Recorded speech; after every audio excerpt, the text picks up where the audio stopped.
Phuket Extra is brought to you by Coast Beach Club and Bistro at Centara Grand Beach Resort. Chill in the sun, sip under the stars.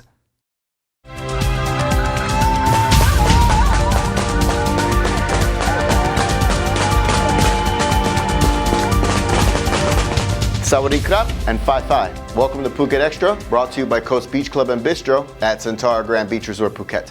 I'm JP Mistanta, and today we've got an update on the man who set his ex-wife on fire. But first, let's start off with this. We've got 6 new legally registered hotels in Phuket as local officials look to bring illegal hotels into the fold. In a ceremony yesterday, Phuket Governor Chokchai Dechamorntan handed out hotel licenses to operators whose properties were previously in breach of the Hotel Act, which says that if accommodations are being rented out for less than 30 days, then you must register as a hotel. Currently, Phuket has 431 legal hotels and nearly 200 more are still waiting to be licensed. But that pales in comparison to the number of illegal venues providing short-term rentals, which is 1,366, a figure that the governor pointed out last year.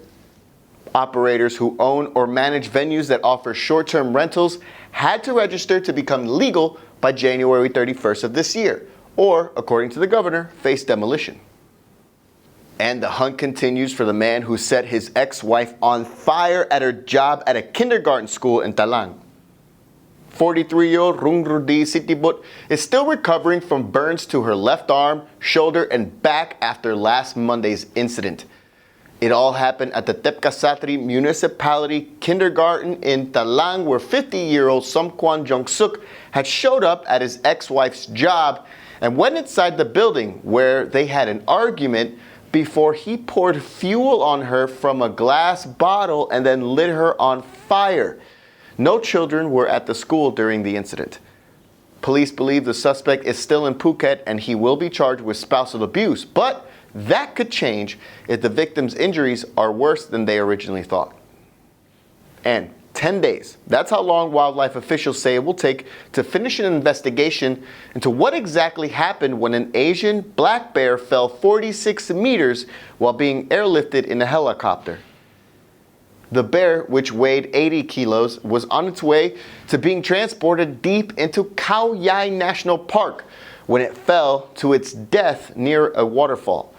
The animal had previously come into contact with villagers near the park, and wildlife officials had shot it with a tranquilizer, planning to release it back into the wild.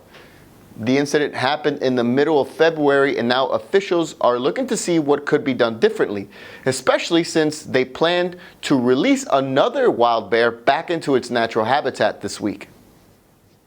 And don't go anywhere, Phuket Extra will be right back after this. Strength and conditioning classes, Phuket's only official CrossFit, yoga, basic and Olympic lifting, mobility and recovery classes, ice baths, saunas, and free weights. Go hard or go home. And welcome back to Phuket Extra. 5 men are facing gun charges after turning themselves over to police following a tragic incident that left an innocent man dead when celebratory gunshots were fired into the air during a wedding parade. 36-year-old Tanet In Wong was leaving a friend's house in Chonburi when the wedding party were walking down the street, firing their pistols into the air, of which bullets hit and killed the victim. All 5 men turned themselves into local police after hearing of the incident, which happened just 100 meters from the groom's house where the wedding was set to take place. Police led a reenactment of the crime, and although police are checking to see which pistol fired the kill shot, all of them will face charges of gun possession without permission, possession in a public place without permission, and firing gunshots in a public area. And it's a not guilty plea for the Spanish man who's on trial for allegedly killing and butchering the body of his compatriot in Bangkok last year. Artur Segarra says he's being framed by the girlfriend of David Bernat, who was kidnapped and held captive for several days in January of last year. His body was later found dismembered at different points of the Chao Phraya River. Segarra was later picked up in Cambodia for the murder, and although he maintains his innocence, in a final hearing of his trial yesterday, police say they have overwhelming DNA evidence that Segarra is guilty. Segarra, who faces the death penalty if found guilty, says that Bernat's girlfriend, who is a prostitute, actually did the deed, and she was the one who transferred the victim's money into Segarra's account. And finally, a new study ranks Thailand as just one of a handful of countries with the worst mobile internet speed.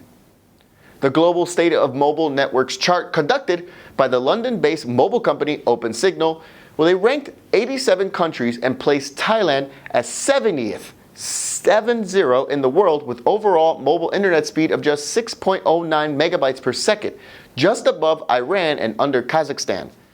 South Korea came in first with a download speed of 37.5 megabytes per second, while Singapore came in fourth with 30 megabytes per second, by far the fastest in Asia.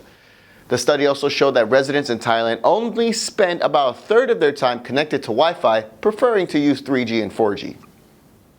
And that's it for today's Phuket Extra. From all of us here at the Phuket News Center, thank you for watching. Until tomorrow, stay classy, Phuket, and 5-5.